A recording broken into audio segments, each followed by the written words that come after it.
see that from the purple blades. Purple blades from the Purple Mountain. They've got a great lead so far. They have come through FIT, and they're really rowing quite well here at about a 33. Sharp and crisp. Wow, Charlie, this Williams crew has really started second, has pushed through, and really put some distance behind. Getting nice spacing, too, here. Nice spacing, their kind of water. They've done a nice job. And then we have on the inside, it's number 4, the University of Virginia. Here's another strong Virginia crew. And on the Cambridge side is Trinity giving them way, and then the number 1 boat. Number 1 boat is Florida Institute of Technology. So this FIT crew has been passed by 2, 3, and 4. And here another effort to try to straighten these boats out so that they make it through the arches.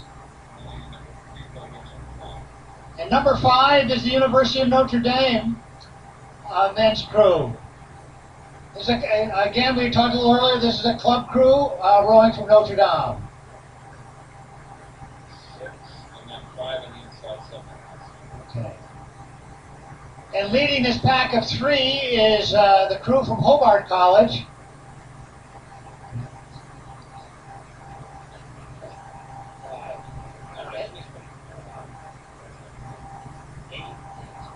And on the inside is the Grand Valley State University rowing club crew, and they're passing number 7, Drexel University, in the yellow Empacher.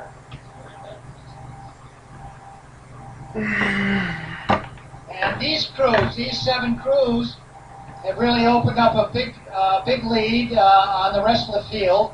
It's now just coming into view around the Cambridge corner. And 2 boats closely bunched here. Number 9 is the U.S. Military Academy. West Point holding off number 10, Bates College. Bates looks like they've closed a bit. We'd expect when they started there might be 3 to 4 lengths of open water, and here they're down to about 2. Outside in black, giving way to the inside boat is Trinity, and that boat on the inside is number 12, Mercyhurst College rowing. Don't know that school, but they're rowing well here today.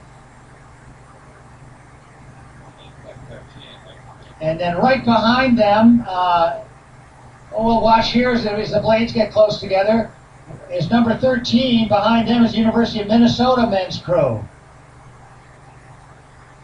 We got a crab here. Oh no, he's trying to hold to make sure the boat can make it through the arch. 11 looks to be clean through, as does 12, and 13 has a good line.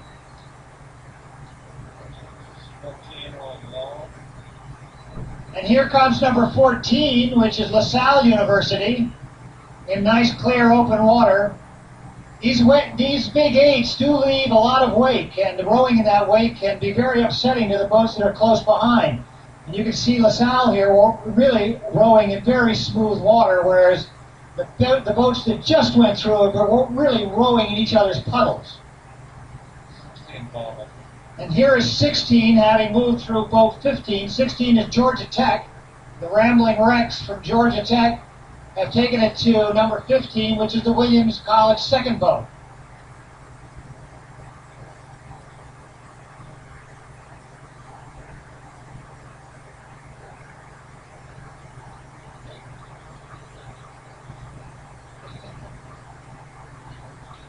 So we're almost done with the first page. There are 40 boats in this race.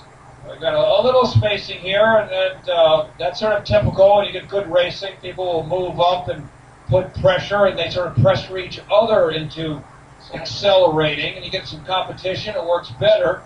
So you get a gap like this, and we now have boat number 19 in gray, which is Boston College.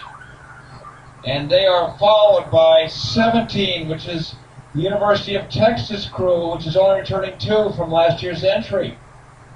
And that's also a club program in a T1 world. The next crew is Fordham University on the outside, being pressed hard by 22, College of the Holy Cross. So is Fordham in the dark red hull, matching blades, and then Holy Cross less than a length behind, picking up a line.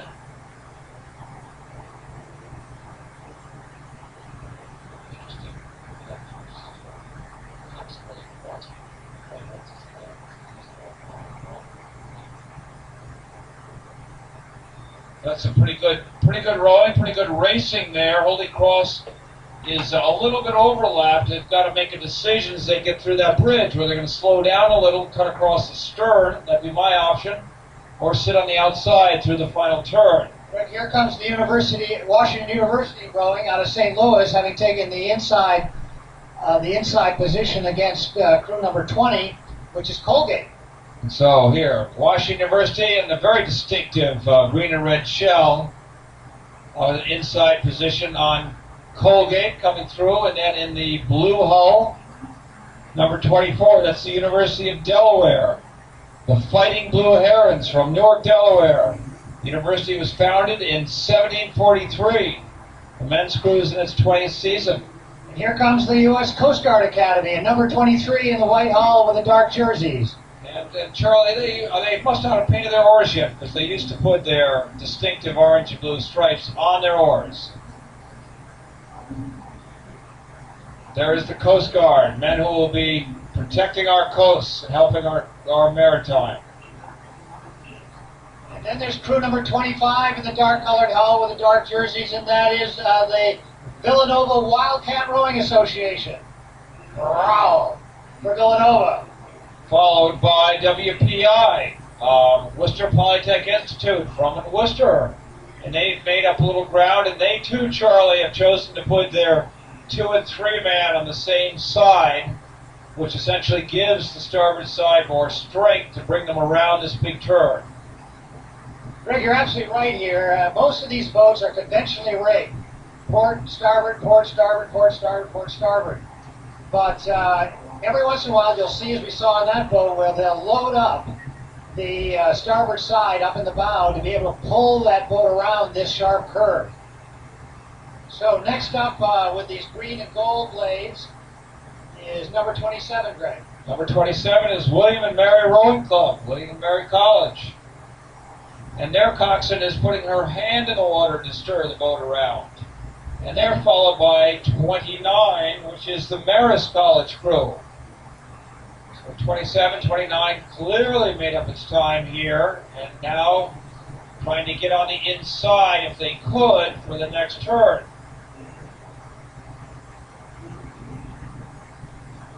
And white blades, red-tipped white blades, yellow hull. That's 32, Orange Coast College.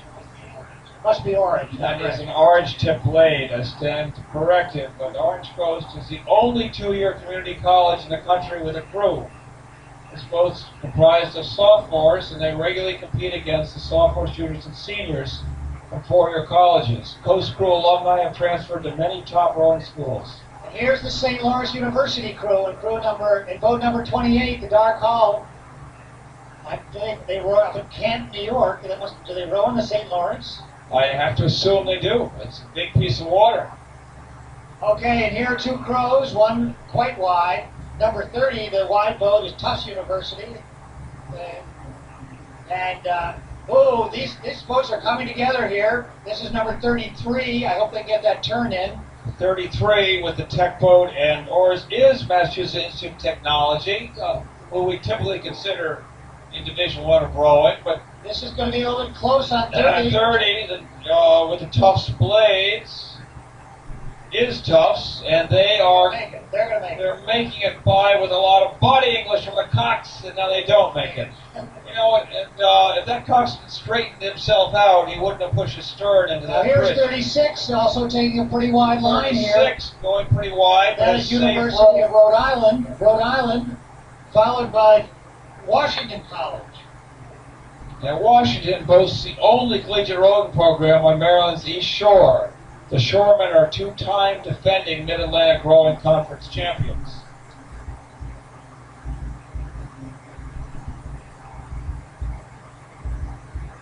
Next up is crew number 35, Greg. 35, the University of Vermont. A great program, great heritage. That's good. And then following them is crew number 39.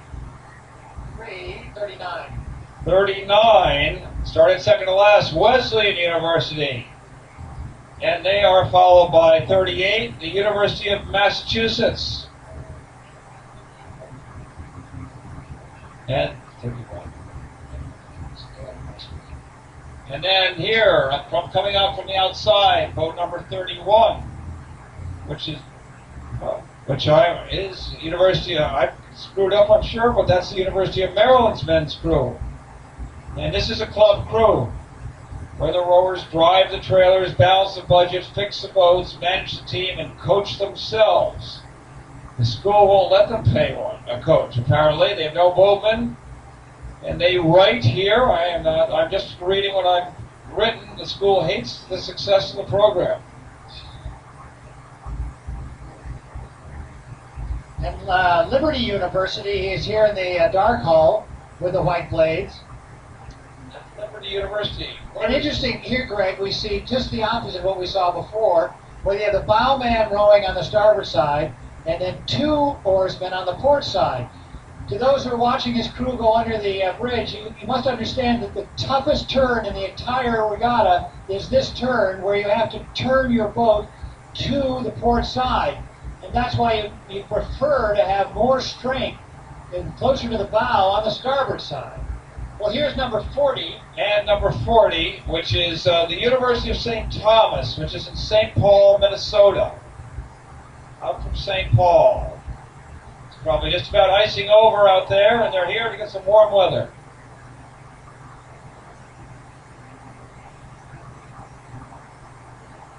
And that is, we believe, the end of the collegiate men's 8s, all 40 competitors. And that will be followed by the Collegiate 8 women's side, which got underway officially at 3:32 in the basin. But Charlie, they must be running behind schedule because they would be here and gone by that time. We'd expect 8s to cover this in sometime between 15 and 16 minutes. Right, right. So they must, as you say, be running about 15 or 16 minutes late. We see these crews come through shortly. So, as in the men's, Williams is the story here. Williams has been a fixture on the medal stand of the NC2As. They captured 6 consecutive Division III titles. They've only seen the head of the Charles Award ceremony twice, apparently, but they are starting first today. They set a record last year, and they'll be back to establish a real